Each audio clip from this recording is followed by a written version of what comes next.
Bom, acho que já podemos começar então os debates. São 10 horas e 49 minutos. Neste momento, eu concedo a palavra ao Ministério Público, a pessoa de Promotor da Justiça, o Dr. Flávio Silva de Oliveira Santos, que terá o prazo de 1h30 para a sua explicação. Excelência, está com a palavra. Excelentíssimo senhor, doutor Alexander Camargo Diniz, receba os cumprimentos do Ministério Público. É muito bom trabalhar com Vossa Excelência, inclusive inaugurando a pauta, como o senhor disse, né, uma pauta, apesar de curta, sempre laborosa e eficiente dessa secretaria e dessa comarca, do Tribunal Popular do Júri, que Vossa Excelência conduz muito bem.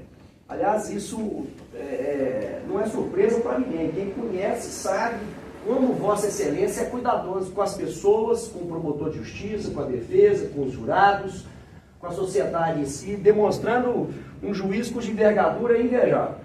E transforma, sem sombra de dúvida, aquela imagem que muitos têm da justiça e dos juízes como um ser humano destacado, no pior dos sentidos, como se fosse uma pessoa alijada da sociedade, distante do cidadão e que pouco conhece daquilo que se vive na realidade. E Vossa Excelência faz justamente o contrário.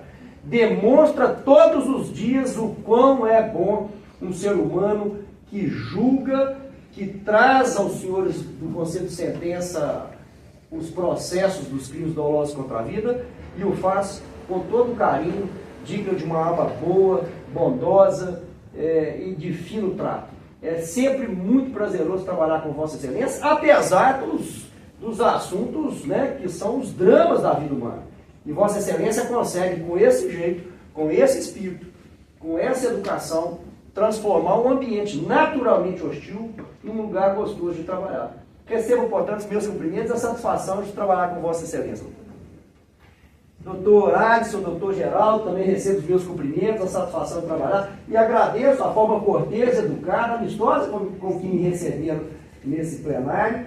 E eu tenho certeza, tendo em vista a demonstração a que veio, os senhores, e por essa também educação de fino trato, que faremos um trabalho aqui muito tranquilo, até porque o fato assim o é.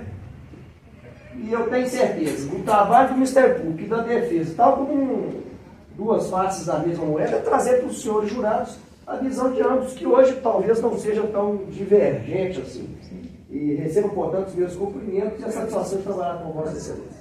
Aos senhores servidores do júri, também recebo os meus cumprimentos, né, os senhores que são as pernas e os braços, como diz o Chico Preto, né, as pernas e os braços da justiça, que leva a concretizar aquilo que evidentemente o juiz decide. Né? Não tem sentido, e de fato é aquela justiça para inglês ver, quando o juiz decide a coisa não se resolve no mundo dos fatos. E os senhores não. Tal como um relógio concatenado, ajustado, laboroso, os senhores conseguem levar e transformar o ambiente com as decisões do Tribunal Popular do Júri, demonstrando uma eficiência incrível. Eu tive aqui ano passado e vi o tanto de julgamento que Contagem fez pelas mãos dessa secretaria. De nada vale o Tribunal Popular do Júri que não julga os seus cidadãos. E esse Tribunal Popular do Júri, funcionando de uma forma invejável, demonstra o comprometimento, o compromisso de vocês com a sociedade. Recebo, portanto, os meus cumprimentos e a satisfação de tê-los aqui.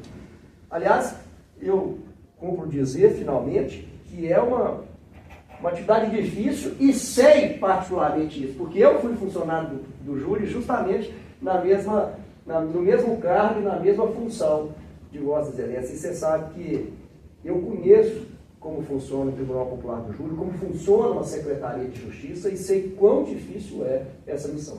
Recebo, portanto, os meus cumprimentos. Senhores do júri, senhores da comunidade de Contagem, os casos de júri são sempre muito interessantes. Como eu disse, são dramas da vida humana. Muitas vezes da própria vida que a gente, às vezes, não conhece. Porque esse meio de traficante, de marginalidade, a gente, de fato, não conhece. Até porque, para poder ser jurado, a gente precisa ter uma conduta ilibada, uma respeitabilidade pública, uma lisura na ficha criminal. E, evidentemente, os senhores têm. E eu digo isso porque, de fato, não é de se assustar o envolvimento de determinadas pessoas que negam os fatos, rotineiramente negam e evidentemente que negam, mas mostram um lastro, um envolvimento com a criminalidade, como o próprio réu confessor já me envolveu com problemas criminais. Ah, mas eu fui absolvido, eu sei que fui, e a gente é absolvido por várias coisas, por vários motivos. No entanto, também sofre tentativas de homicídio, perde cunhado morto na porta de casa, e isso é evidentemente que tem algum problema. Existe um problema, e ele sabe qual é. Sabe. Agora, daí para a solução de um julgamento, a gente passa por muitas etapas. E são etapas importantes e conquistadas muitas vezes no caminhar da história, no caminhar do avanço civilizatório, como algumas premissas que nos trazem segurança.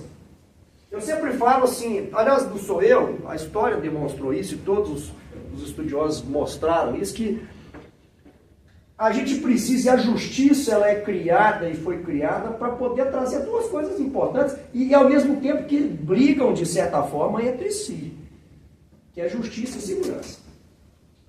A gente precisa que as coisas sejam colocadas no seu devido lugar, por justiça, porque é justo, porque é certo. Dar a cada um o que é seu, cada um ser responsável pelo aquilo que faz, isso é justo. E ao mesmo tempo a gente precisa de certeza, de segurança. E é por isso que às vezes algumas regras elas são estabelecidas para que a gente chegue ao final e ter uma determinada certeza, que muitas vezes não é justa. Mas que a certeza também é uma das coisas que o homem procura. Você imagina viver numa incerteza? É difícil, e o homem nunca quis isso.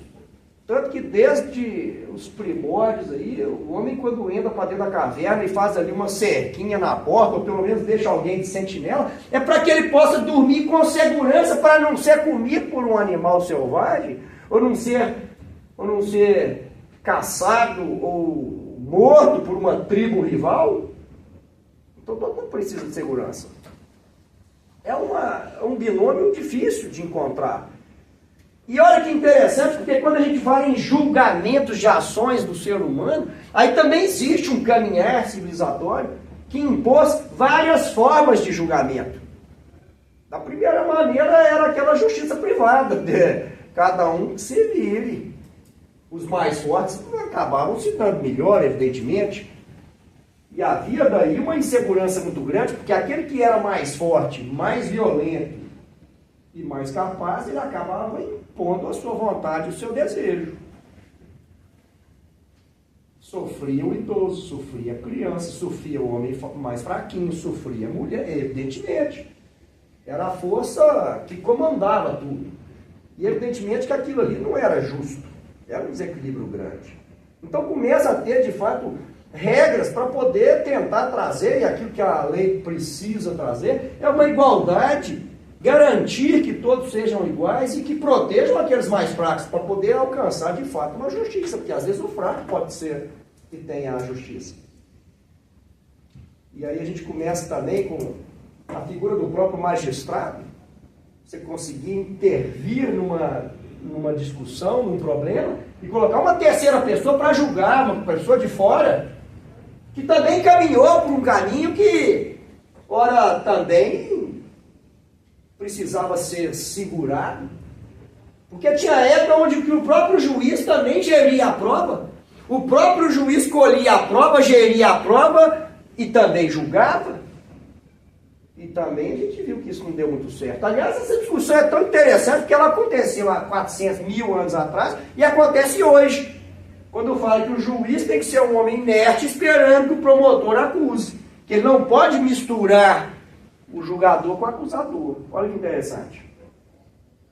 Da mesma maneira, a forma de coleta de provas e tudo, para a gente poder ter uma certeza. Como é que nós vamos buscar demonstrar esses fatos? Tem que ter uma forma. Eu posso pegar à força, ou eu preciso ter uma determinação de um juiz? Eu posso invadir uma casa e com as minhas próprias mãos eu buscar uma prova ou objeto que demonstre isso ou aquilo, eu preciso de uma regra, justamente para poder não avançar naquele negócio que a gente falou lá atrás.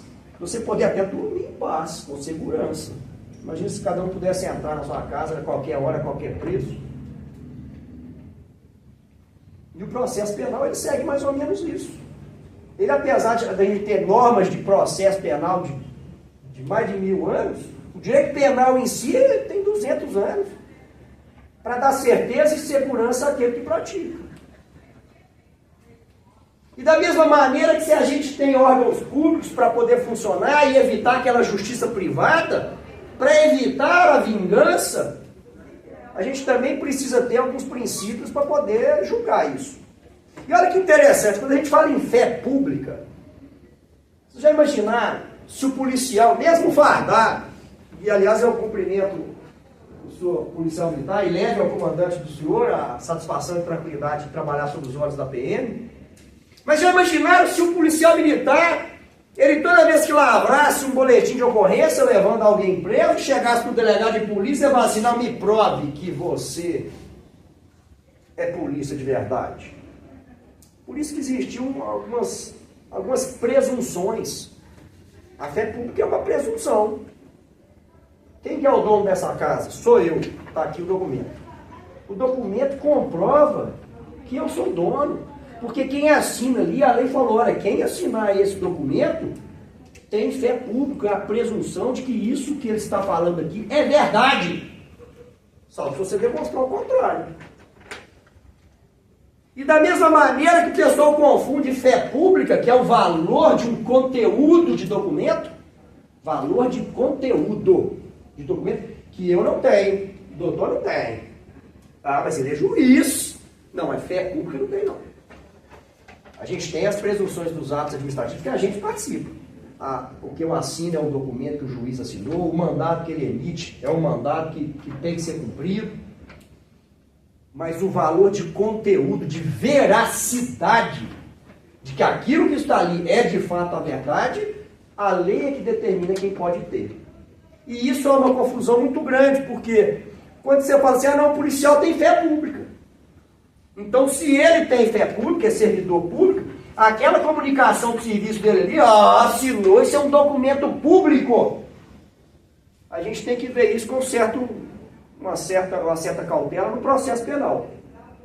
Porque a presunção de legalidade, veracidade dos atos administrativos é para que ele não chegue na delegacia e se discute, se enterre a máquina de funcionar normalmente, para poder duvidar da sua ação.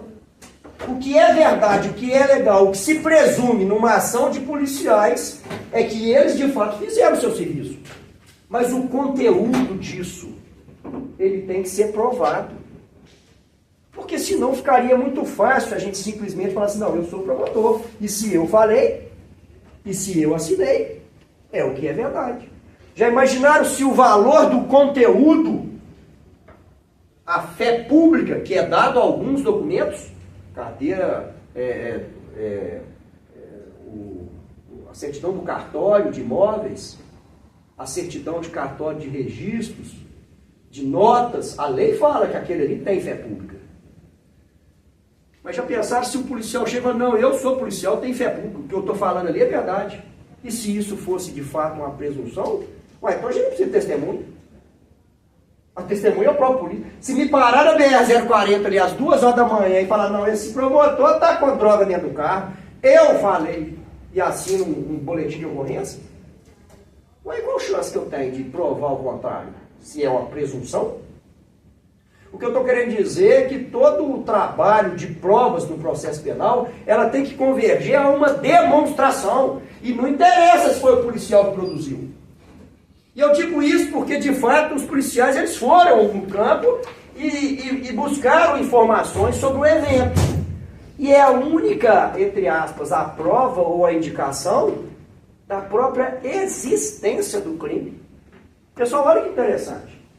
O homicídio ele pode ser cometido de qualquer forma. Você pode matar uma pessoa ou com veneno, ou com paulada, tijolada, ou até com frango congelado.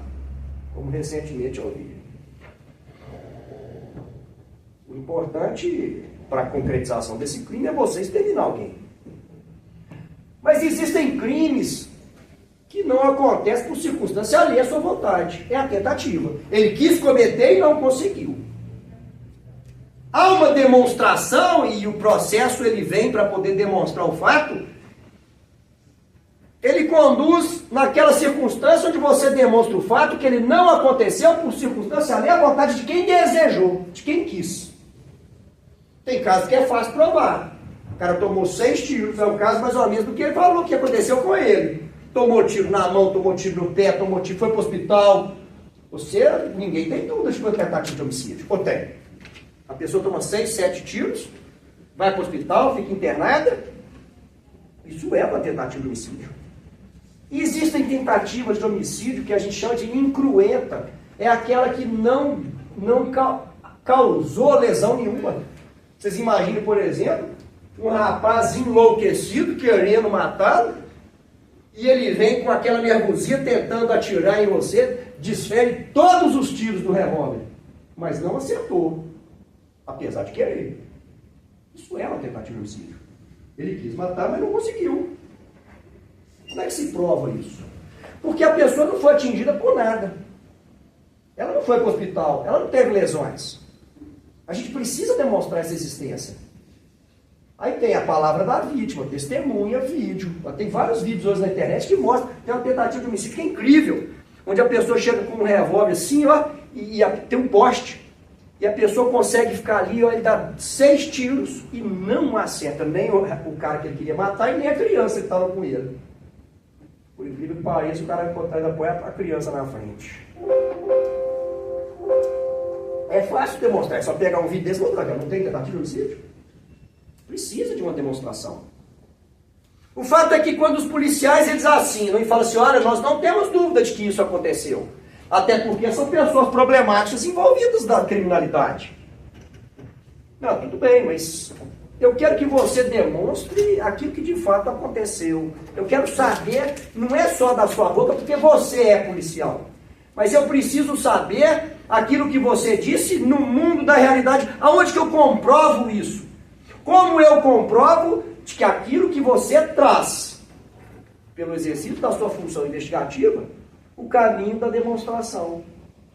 É interessante quando às vezes vem uma investigação que o policial fala assim, olha, eu investigando, o meu informante eu não posso dizer, sigilo até profissional, é para proteger, tal, mas ele disse que a arma do crime, que foi usada pelo fulano, está escondida em tal lugar. Excelentíssimo senhor juiz, eu gostaria de um mandado de busca, que eu tenho uma informação feita por um policial de que a arma do crime está em determinado local e o eminente juiz expede um mandado de busca e apreensão. E vai lá e busca-se a arma e de fato faz agora eu quero fazer um exame para ver se tem alguma... Tá, pronto. Ou seja, uma prova vai pescando outra prova para poder trazer para a gente a certeza de um fato. E é esse o problema desse processo. Aliás, nós temos 2 problemas. O primeiro é a demonstração do próprio crime. Se é uma tentativa branca, incruenta, onde a pessoa não recebeu sequer uma lesão, sequer um disparo acertou, a gente precisa provar que houve pelo menos esses disparos. E não tem nada disso, não tem uma perícia, não tem nada. Diz até que tinha acertado a janela da casa dele, mas também não vi isso no processo. E entre acertar uma janela e acertar a pessoa também existe uma diferença. Existe também a diferença. Mas que também não tem demonstração. A única pessoa, e a partir dali que se desenvolve a acusação e a imputação, é a própria vítima que imputa a ele. E a outras pessoas o envolvimento. E ele fala, olha, tentaram me atropelar, também não conseguiram. E tentaram me dar tiros, mas também não conseguiram. Mas então, peraí, é uma tentativa de homicídio onde você tentou atropelar, mas não atropelou. E você desfere tiros para acertar, mas também não acertou. Pode ser tentativa de homicídio? Pode. Mas a gente tem que demonstrar. E como eu demonstro isso? Chama as testemunhas que assistiram, porque afinal de contas parece que foi meio-dia, 1h da tarde, em plena segunda-feira, determinado lugar. Não tem testemunha. Nós vamos procurar então um determinado vídeo ali que alguém passou com o carro para poder identificar a placa do carro, para poder fazer uma busca e apreensão. Lá em Ribeirão das Neves fizemos outro dia um júri muito interessante. E que tudo começou com um vídeo de uma rua paralela que captou o carro fugindo, conseguiu pegar a placa, localizou as pessoas, com busca e apreensão localizamos as armas e a roupa suja de sangue. Olha que interessante. Isso nos causa aquilo que a gente falou no começo, né? Um senso mais de justiça e de certeza. Porque de fato é justo você condenar quem tentou matar. Mas se essa condenação ela passar por uma incerteza de tal forma que não causa aquela tranquilidade que o julgador precisa para poder fazer o equilíbrio entre justiça e segurança, é o que a gente chama de dúvida séria. É uma dúvida séria. E olha que interessante, a dúvida ela não passa só pelo crime em si, que eu não vi essa demonstração aqui, a não ser a palavra dos policiais. E é interessante que mesmo com a palavra do policial, se a gente fizesse aquela invenção de moda dizendo que policial tem fé pública, eles falam tão somente que, olha, as pessoas estão vinculadas no crime. Aqui, ó. No dia tal, tantas horas. Apesar da negativa dos autores, essa equipe não tem dúvida de que eles realmente tentaram contra a vida do Vanderlei. Pelos seguintes fatos. Opa, aí começa. Aí que seria interessante. Vocês já imaginaram que assim, ó, pelos seguintes fatos. Primeiro, o vídeo de Folhas Atrás mostra os réus aparecendo. A busca e a apreensão feita no carro do cara pega a arma cuja prova de compatibilidade balística, de microcomparação balística tirada do corpo da vítima, constata que de fato foi a arma utilizada. Além disso, os registros de tal setor da segurança pública demonstram que os dois já tiveram um desenlace tanto tempo, onde um prometeu a morte do outro. Olha como é que a coisa fecha. Mas olha qual foi a explicação para demonstrar a autoria. Então nós não temos dúvidas com relação a eles que realmente tentaram contra a vida pelos seguintes fatos. Os autores são traficantes de drogas.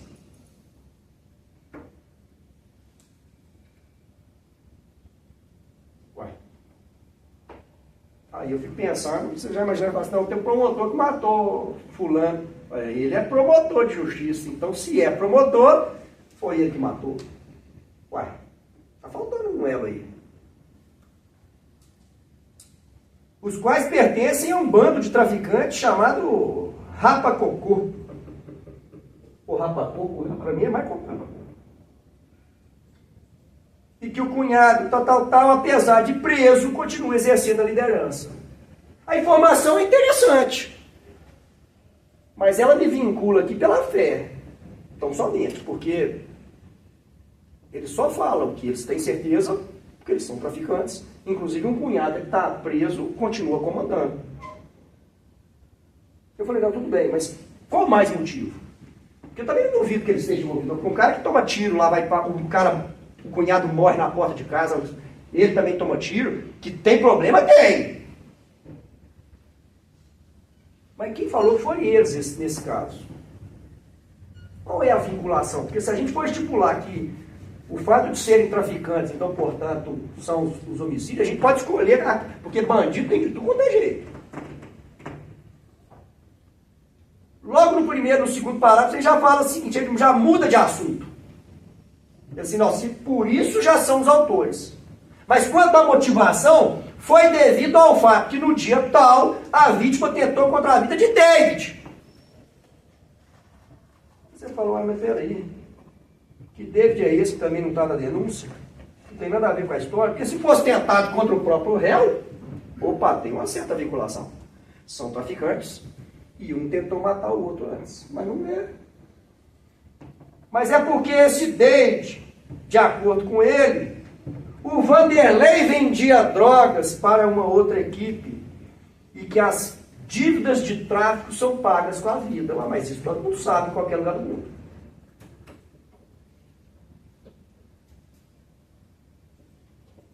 E é essa a prova. E é essa a prova. Então eu tenho que partir de dois pontos. Teve um disparo de arma de fogo não sabe se foi arma ou se foi pedrada, no vidro da porta do outro. Olha. Mas ninguém viu, ninguém sabe, ninguém viu. A polícia, ela tem a certeza, por eles serem traficantes, estarem envolvidos em outros problemas, mas que não tem a vinculação direta com isso. A vítima que podia esclarecer um pouco melhor e poderia ser apertada um pouco mais, já está lá no canto infernal dele. Já morreu. Morreu, inclusive, assassinado.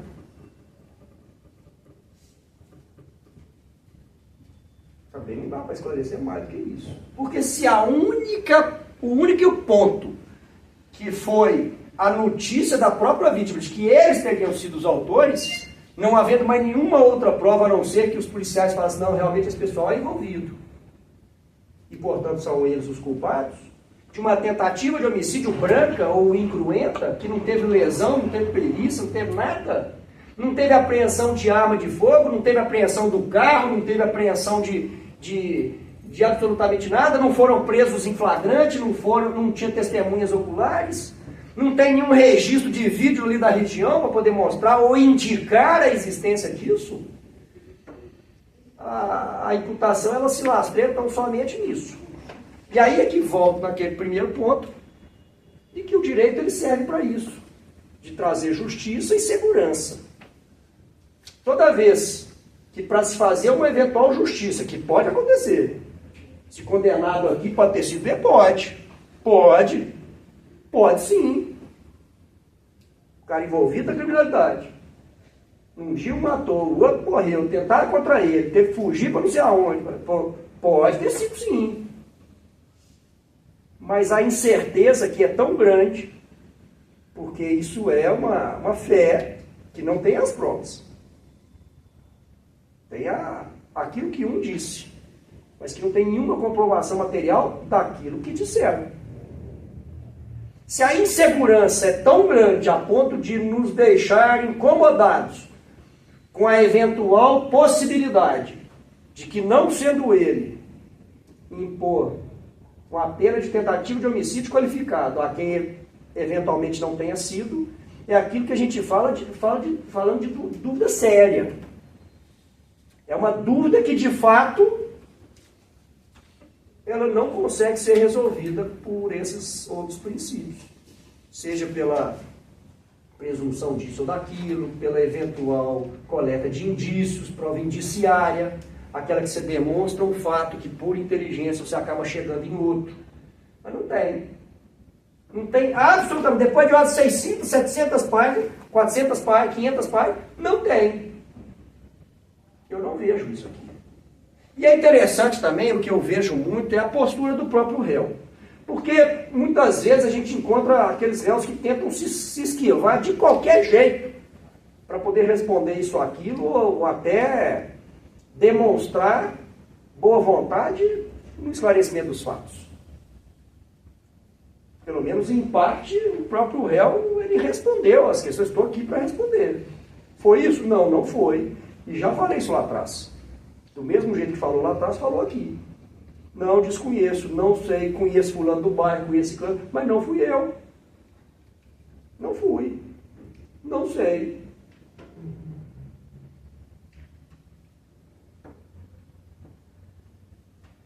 E aí a gente será perguntado 3 questões interessantes.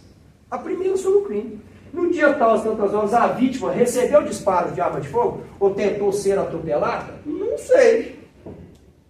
Porque se a vítima fala isso, olha, tentaram me atropelar. Porque se ela fala assim, eu fui atropelada? Foi? Fui. Olha aqui, ó, foi atendido no médico tal, fratura exposta, né? Pronto, demonstrou. Mas não tem demonstrou. Tentaram me atropelar. Atropelou? Não. Me deram tiros tentando me matar. Acertou? Não. Então tem que demonstrar isso. Mas não tem testemunha, não tem vídeo, não tem ninguém para falar. Não tem uma marca de onde que eles estavam.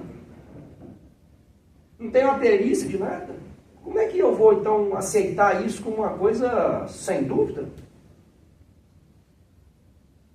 No dia tal, a vítima quase foi atropelada e foi alvejada por disparos de arma de fogo, que sequer o acertaram, se os senhores acreditarem nisso por fé, não por demonstração.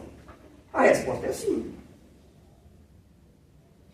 Tem uma discussão interessante que fala assim, isso aqui nem deveria ter chegado aqui. Pode ser, porque tem gente que se apega muito a uma questão interessante, que eu também gosto, que é o seguinte, se tiver pelo menos um indício ou uma forma, porque ninguém imputa um fato a alguém de forma desmotivada.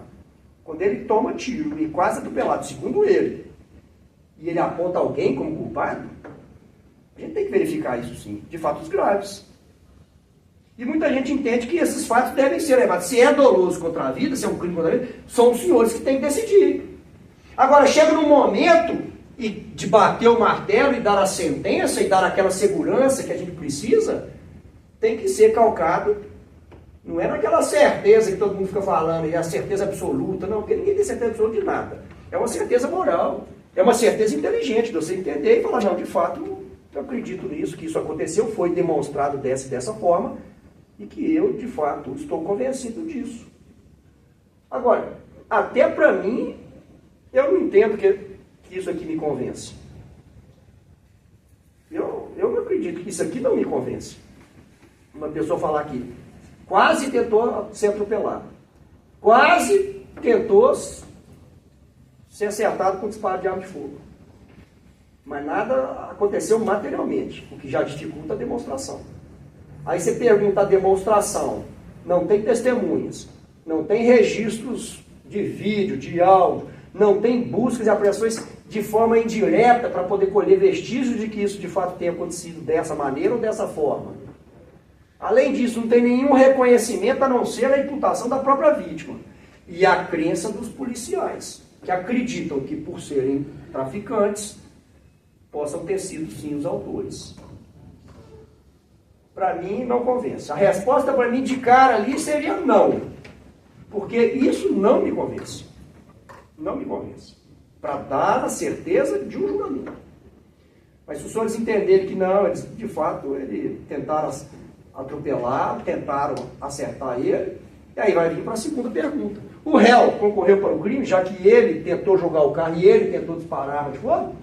Também não me convence. Porque não tem nenhuma prova disso. Não foi apreendida arma de fogo, não tem testemunha que diz que viu, não tem perícia, não tem busca e apreensão, não tem registro, não tem nada. Tem a palavra de um e a negativa de outros. É a palavra de um contra o outro. Ah, mas eu prefiro então acreditar na vítima. Eu também prefiro. Mas entre preferir e aquela questão do equilíbrio entre justiça e certeza, aí é difícil. Isso é fácil quando a gente trabalha no cotidiano da vida da gente, onde você prefere acreditar em um e outro. Mas quando essa preferência vai impor uma pena de 12 a 30 anos a alguém, a questão da certeza ela tem que ser sopesada. É a questão da seriedade do ato. É a seriedade da consequência. E por isso a dúvida tem que ser séria. E para mim é séria. Porque condenar uma pessoa só porque uma pessoa falou que já morreu e o outro fala que acredita que seja, não me convence. Para decretar prisão e punição de uma pessoa de 12 a 30 anos, não me convence. E olha que eu tenho mais de 23 anos de serviço nessa área. Sendo promotor de justiça, acusador. Todo mundo gosta de bandido, evidentemente. Todo mundo sabe disso. Não tem nenhum apreço para o bandido, ao contrário. E também não fico feliz de punir, inclusive quem é culpado. É a minha função. É difícil, é dura. Você julgar um semelhante, você apontar o dedo para o erro do outro, é difícil, é duro, é constrangedor, mas fácil. É o meu serviço. Mas fácil de acordo com a Constituição. Por isso que quando o eminente juiz diz aos senhores, senhores jurados, concito-vos a examinar com imparcialidade esta causa e a proferir a vossa decisão de acordo com a vossa consciência e os ditames da justiça, da mesma maneira é um recado ao próprio acusador público, quando tem que, pela sua consciência e os ditames da justiça, demonstrar o fato que ele pede a punição, sob pena de também descreditar ou desacreditar aquilo que ele fala. Porque se eu tenho que demonstrar aquilo que eu mostro, aquilo que eu desejo, para dizer sobre a necessidade e responsabilidade de quem tem que ser punido por aquilo que fez, eu tenho que mostrar isso nas provas. E explicá-las. E eu não consigo fazer nesse processo. Eu não consigo. Porque, de fato, não tem absolutamente nada além do que a palavra daquele que já morreu, que fala, foi fulano. Mas não tem a demonstração material dos tiros, do atropelamento, não tem testemunhas, não tem busca e apreensão, não tem apreensão de arma, não tem apreensão de carro, não tem perícia nisso, não tem perícia daquilo, não tem absolutamente nada. E aí a resposta para essa questão também seria, para o Ministério Público, a resposta é não, absolvendo o acusado. E é essa a posição do Ministério Público. Eu espero que tenham entendido a posição do Ministério Público. Muita gente confunde promotor de justiça como um acusador que quer a qualquer preço a punição dos outros, mas o Ministério Público ele tem um lastro moral descalcado no estudo, na técnica, na inteligência, para poder fazer a demonstração de um fato e seu autor, e a necessidade da punição desse culpado. Quando ele verifica, naquele momento, que a verdade não está naquele ponto, inclusive faz parte de um dos pontos do decálogo do promotor de justiça do júri, é aponte a verdade aonde ela está, no momento em que conhecê-la. E se pega um processo hoje, no plenário do júri, estudando, lendo e relendo todas as folhas, e não verificando absolutamente uma prova certa, segura, que me dê a consciência tranquila de fazer uma acusação dura, como já fiz aqui várias vezes, eu tenho que pedir absolução. É essa a função do promotor de justiça. Obrigado. Sim. Bom, dando sequência aos debates, são 11 horas e 29 minutos. Concedo neste momento a palavra à defesa, na pessoa do doutor Alisson Wagner Ferreira, que terá o prazo de 1h30 para promover a defesa do acusado.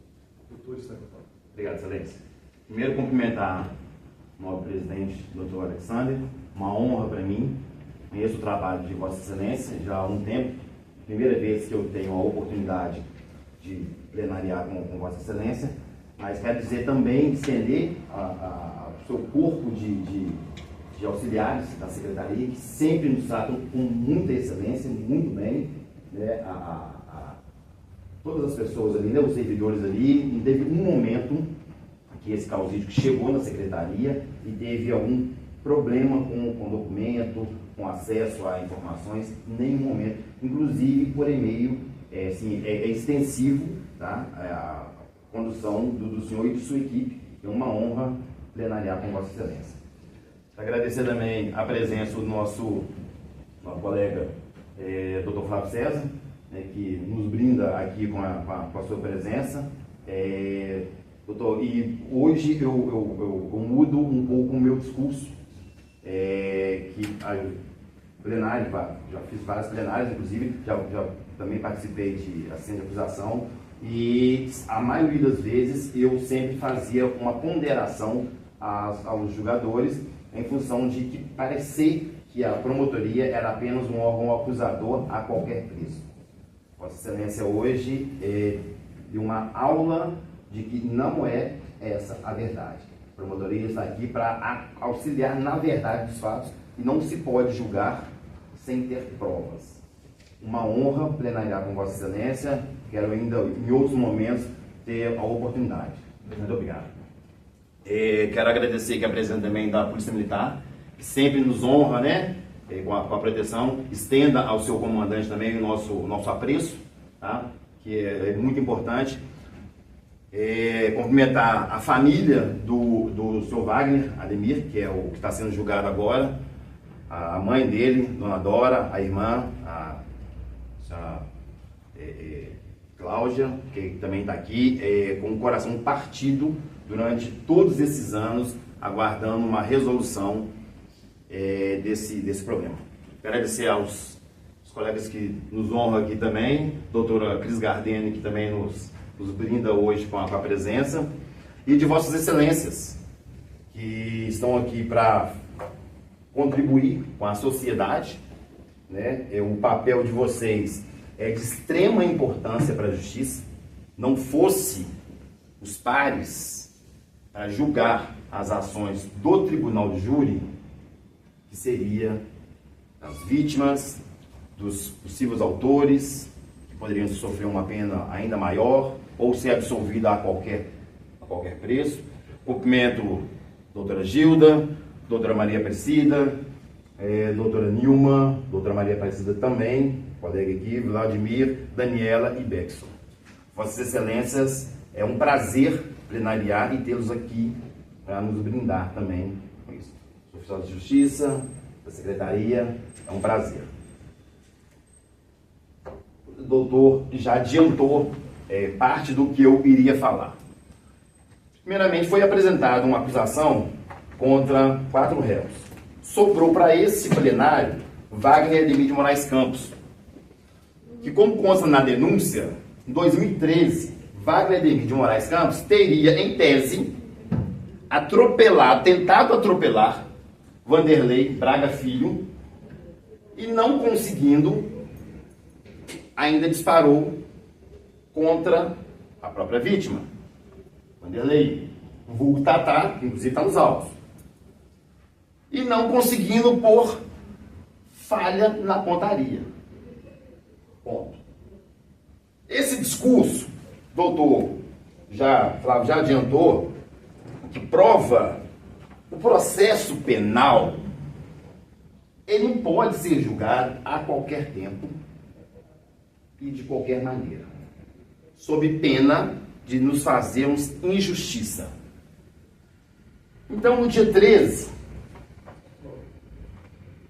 ao que alega a suposta vítima, Vanderlei, ele teria, no único depoimento, ele deu 2 depoimentos, um no boletim de ocorrência e um depoimento da Polícia Civil. No depoimento dele, ele até é contraditório, ele fala que foi atropelado. No outro, ele fala que tentaram atropelar. Portanto, não tem exame de corpo de delito. Ele dispensou, inclusive, o exame de corpo de delito. Fato. A comunicação do serviço, eu insisti para Vossas Excelências entenderem, como o nosso colega falou, existe a fé pública. Eu não tenho fé pública, o doutor não tem, o juiz não tem, o policial, em tese, tem fé pública. Mas o policial pode lavrar uma ocorrência, uma comunicação de serviço e não assinar e garantir que isso tenha fé pública? Não. Não pode. Não pode. Vossas Excelências ouviram o depoimento de 2 testemunhas hoje em plenário. E ambas foram categóricas. Apenas assinei. Não participei de investigação. A primeira testemunha, inclusive, foi além. Está perto de aposentar, procurou no banco de dados da delegacia e sequer encontrou algo. Nem desfavor do Wagner Ademir de Moraes Campos e nem do caso em si. Nem do caso em si. O parquet ministerial inaugural, o promotor que inaugurou essa ação, ele pegou alguns elementos ali no início do processo para fazer crer que isso teria acontecido. E pior, diferentemente do nosso colega, que está plenariando hoje aqui, e pior, quis fazer acreditar que se tratava de uma tentativa de homicídio qualificada por motivo torpe. E qual seria esse motivo torpe? O menino Vanderlei, a suposta vítima, teria consumido uma droga que não devolveu e os rapazes foram lá tentar contra ele. Em qual momento da investigação, Vossas Excelências, trata do nome do Wagner aqui? Ele falou uma vez, foi o Wagner. Agora, vamos desmontar esse castelo de mentirinha?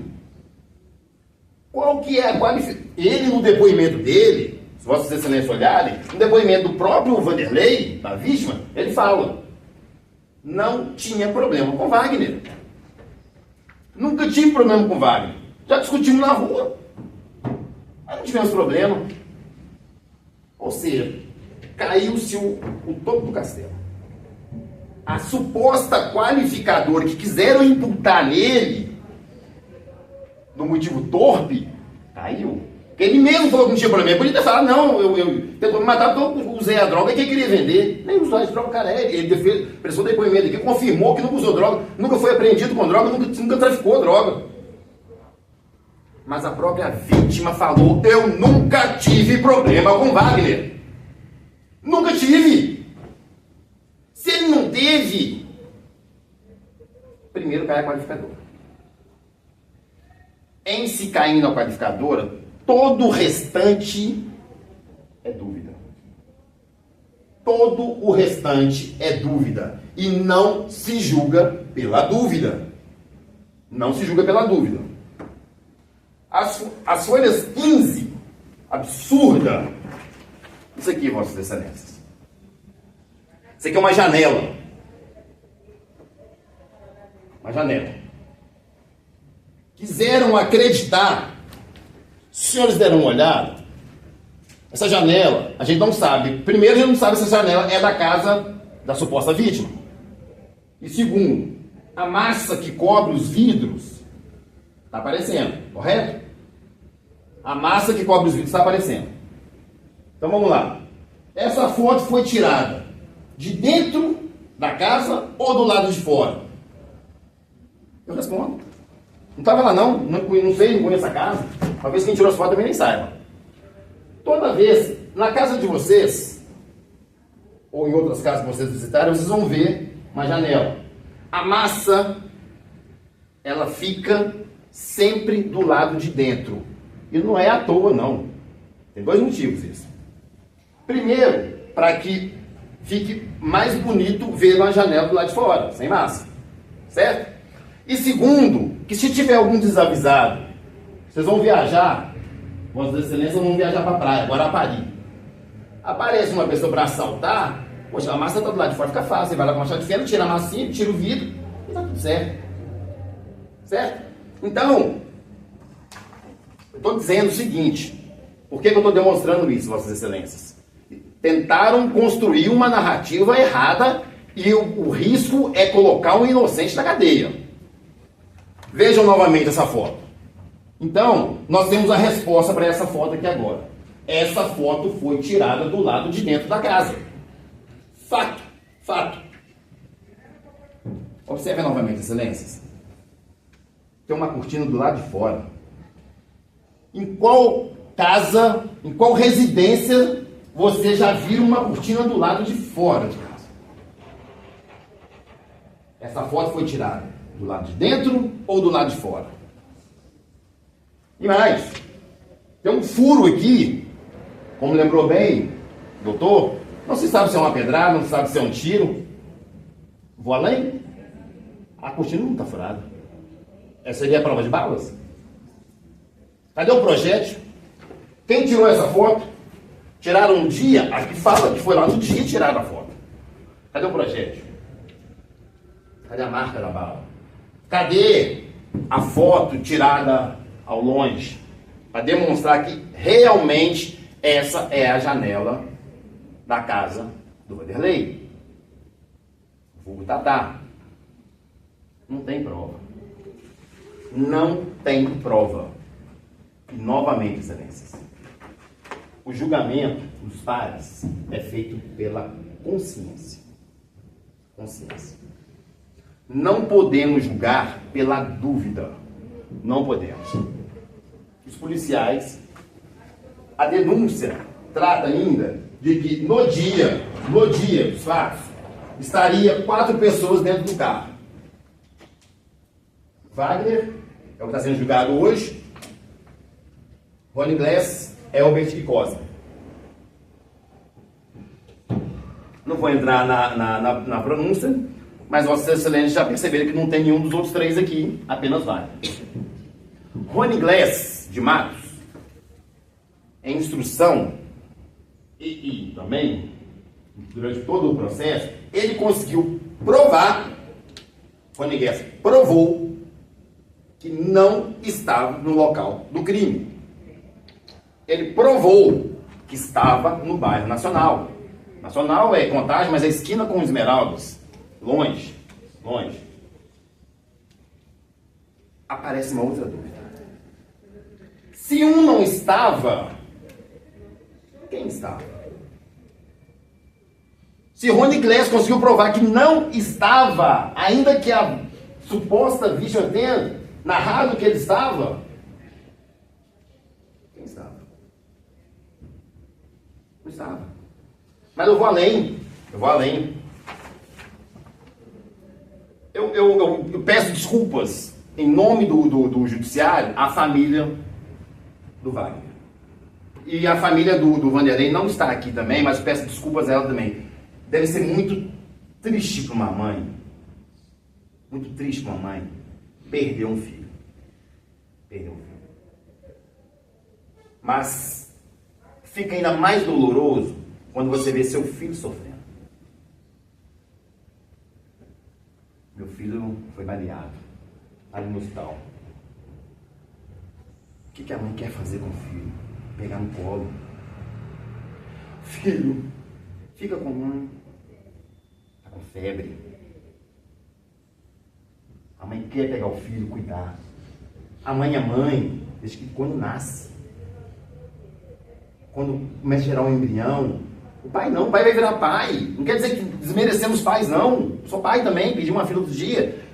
Mas o pai vai ver o carinho ali, é quando a criança nascer mesmo. A mãe não, a mãe já sabe a cor da roupa que vai comprar, já sabe o quartinho, sabe tudo. Sabe tudo. A mãe de Vanderlei deve ter sofrido, coitada. Deve ter sofrido. Se o fato mesmo aconteceu, se ele foi mesmo vítima de tentativa de homicídio, a mãe deve ter sofrido. De qualquer hora vai pegar meu filho. Mas é sim. Sim. 28 de dezembro de 2014. Fiz a pergunta pro Wagner agora. Senhor Wagner, aonde o senhor passou as festas de Réveillon de 2014? Internado. Fui baleado. Então Wagner, ele sofreu tentativa de homicídio e ele ficou uma semana, segundo ele ali, internado no hospital e mais 6 meses para tratar nas 2 mãos. A família estava sofrendo. Não pode pegar no colo. O cuidado é do médico, do enfermeiro, levar no banheiro, dar banho. Imagina a dor da mãe. Imagina, excelência, essa dor que a mãe sentiu sem poder cuidar. Sem poder cuidar. 5 dias depois, que Wagner Ademir de Moraes Campos tinha sido alvejado, inclusive com as 2 mãos, sem poder mexer, Vanderlei, no dia 2 de janeiro de 2015, Vanderlei foi baleado e morreu. Vanderlei, vossas excelências, é a suposta vítima disso. Ele morreu em janeiro de 2015. Qual a conclusão que podemos tirar disso? Quem tentou contra Vanderlei em 2013, conseguiu em 2015. Porque se Wagner quisesse tentar contra a vida de Vanderlei, ele tinha feito muito antes. Também morreu numa época que o Wagner estava internado, baleado, inclusive. E ele falou que nem Vanderlei foi. Ele deixou lá, você viu o Vanderlei? Não, vi Vanderlei. Ele poderia ter culpado o Vanderlei. Não, foi Vanderlei. Ele está me acusando, vou acusar ele também. E ele não fez isso. Agora, a dor da família de Wagner Ademir, ela não se encerrou naquele dia. Quando ele foi para casa. Não. A dor da família, ela vai se encerrar dia 1º de fevereiro de 2024. Com a consciência de cada um de vossas excelências. A família sofre até hoje sem saber que vai acontecer com Wagner Ademir. Sofreu tentativa de homicídio, foi perseguido, não tem nada com problema, absolutamente nada, e a família até hoje não sabe o desfecho.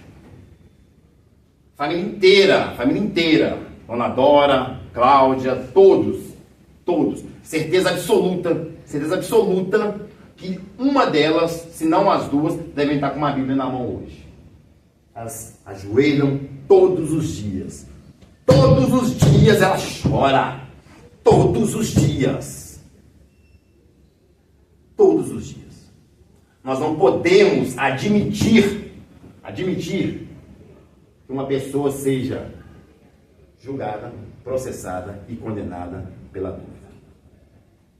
Não há a mínima condição disso acontecer. Não há. E sabe por quê, senhores? Amanhã pode ser nosso. Amanhã pode ser um filho nosso. Como lembrou bem nosso colega. Como a gente está dirigindo, polícia chega e para. Fulano estava com droga no carro. Nós temos que aceitar? Temos que aceitar? E mais.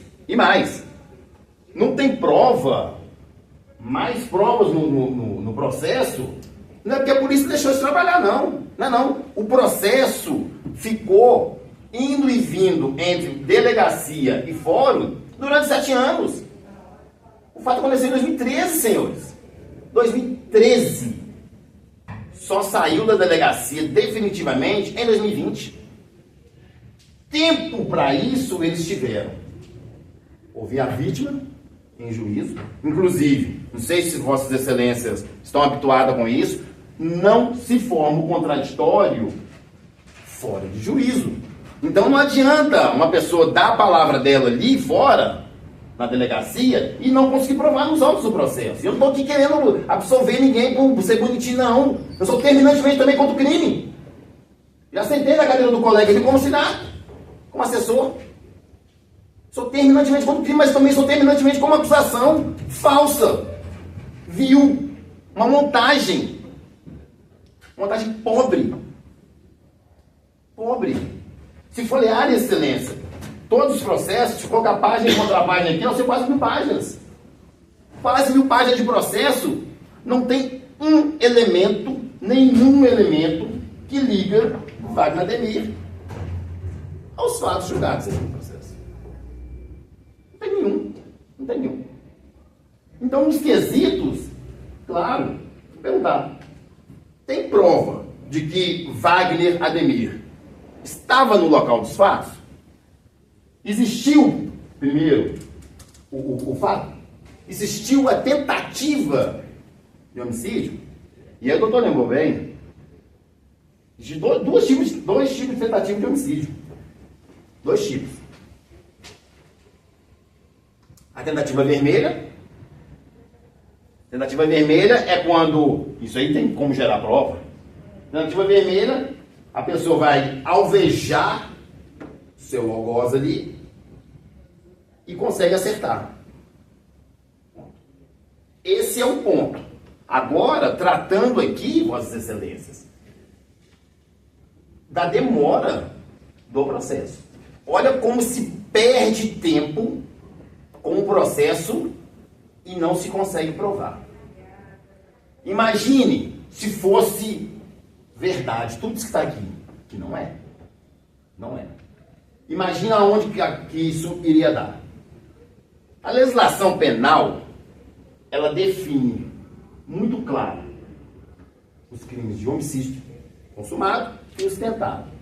A jurisprudência já trata aí a tentativa vermelha e branca. Então, a tentativa vermelha é quando a pessoa atira, dá uma pedrada, dá uma facada, atinge o alvo, mas não consegue matar. Então, em tese, juridicamente falando, o crime de homicídio, o artigo 121 do Código de Processo, do Código Penal fala, matar alguém. Pena de 6 a 20. Com qualificadora, de 2 a 30. Fato.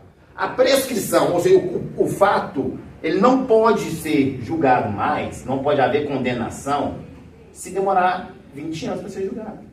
Está prescrito. Não é o nosso caso. Em tese, não é o nosso caso. Tá? Mas vamos imaginar que seria, conseguisse provar aqui que houve uma tentativa de homicídio. Aí nesse caso aqui é branca. Tá? Se tivesse a vida, era branca. Por quê? O algoz teria tentado atingir a vítima, primeiro atropelando, segundo com tiro, e não conseguiu. A prescrição desse crime, na jurisprudência, ela é de 2/3 de 20 anos. Ou seja, se o juiz sumariante não julgasse o caso, eu vou arredondar para mais, tá? Em 7 anos, o caso está prescrito. Olha o desserviço que foi feito durante todo esse tempo. Todo esse tempo. E tinha como fazer. Tinha como provar se quisesse. Tinha como pedir câmera, tinha como pedir testemunha, porque o Vanderlei falou. Eu tinha acabado de chegar do serviço, fui comprar um negócio da minha mãe e fui atropelado. 1h, segunda-feira, não tinha testemunha? Ele trabalha com o quê? Padeiro? Padeiro lá que se despedia ali, depois volta para fazer o pão de novo ali. Mas qual que era o serviço dele? Que serviço que ele fazia? Que ele chegou 1h em casa? Então são narrativas, excelências, que ela não liga um ponto ao outro nunca. Não liga. Então a mãe de Vanderlei sofreu. O fato foi lá se aconteceu mesmo, em 2013, o menino morreu em 2015. Ficou ainda quase 2 anos ali, naquela angústia. Vão matar meu filho? Não vão matar meu filho? Quem vai tentar matar meu filho? Só que antes disso, em dezembro também de 2012, tem um boletim de ocorrência aqui que deixa claro, folhas 18. Folhas 18 dos autos, se os senhores quiserem manusear, eu levo para os senhores. David, foi citado aqui, David, a guarnição chegou no local, o boletim de ocorrência fala exatamente isso. A guarnição chegou ao local e encontrou a vítima no chão. SAMU levou e a vítima falou: eu fui alvejado na mata. Atiraram em mim na mata. 3 meses antes dessa tentativa de homicídio aqui. O David fala: eu fui alvejado. E quem atirou em mim foi Vanderlei, Tatá. Não estou dizendo que quem teria tentado matar Vanderlei foi David, não. Mas ele teria motivo se ele quisesse. E 3 meses antes, ele tinha sido o alvo do David. 3 meses antes, em dezembro. E quando foi em 2015, pela toda essa demora processual, aparece morto. O oficial de justiça chegou em 2020, inclusive, a buscar informações, a intimar, para citar a suposta vítima para a primeira audiência. Vanderlei. Eis que Vanderlei chega na casa. Eis que o oficial de justiça chega na casa de Vanderlei e é surpreendido. Meu filho morreu, tem 5 anos. Quanto que essa mãe pediu uma resolução desse caso? Quanto ela queria saber quem tentou matar o filho dela? Será que ela vai entender que não foi Wagner? Será que ela já sabe quem foi? Será que a pessoa que matou Vanderlei em 2 de janeiro de 2015 seguramente já foi descoberta quem é, já foi julgada e a mãe já pode descansar tranquila? Sabendo que não foi Wagner, não foi Cosme, não foi Inglês, não foi Egles, pode ter sido David, pode ter sido qualquer outra pessoa, mas não foi Wagner. Então, senhores, nos quesitos que serão apresentados para vossas excelências, essa linha mesmo que o colega falou. Existe prova do crime? Para mim, não. Para mim, não. Não tem prova nenhuma. Tem perícia, não tem foto, tem uma foto de uma mão ali que não sabe nem quem que é, janela para dentro, janela para fora, cortina para fora, não tem absolutamente nada. Tem a palavra da suposta vítima, que dá um depoimento no dia dos fatos, no boletim de ocorrência, e um depoimento depois, 6 meses depois, e desaparece. O processo caminha durante 7 anos na delegacia de investigação de homicídios e ninguém faz nada. Então, entenda o seguinte, às vezes as pessoas me perguntam assim, doutor, como que o senhor consegue fazer uma defesa criminal? Eu vou explicar. Às vezes existem fatalidades. Existe criminoso. O cara tá aí para cometer crime. Tem gente que não. É uma fatalidade. Acidente de trânsito, camarada ficou de cabeça quente, ligou com a esposa, saiu cabeça quente, foi lá e fez um trem qualquer e acaba. Então, o que a gente coloca aqui? Imagine se eu, como defensor, não tivesse aqui para prestar esse serviço à família de Wagner. E o promotor não fosse o nosso colega aqui. Talvez fosse o promotor inaugural, que não tivesse tanta observação como o nosso colega aqui. Mas e se fosse um outro promotor? Vou julgar o caso. Vou julgar. Mas o doutor Flávio, ele foi com tanta maestria, que ele conseguiu demonstrar para vossas excelências que o Estado não pode falhar. Não pode. Então, é isso que eu busco. Eu não estou aqui para defender criminoso, não. Não estou. Não estou. Sou terminantemente contra o crime. Já sentei na cadeira do colega, uma assistente de acusação, coloquei negro na cadeia também, porque eu sou terminantemente contra o crime. Mas a gente tem que ser justo. Temos que ser justos. Elementos para buscar tinha.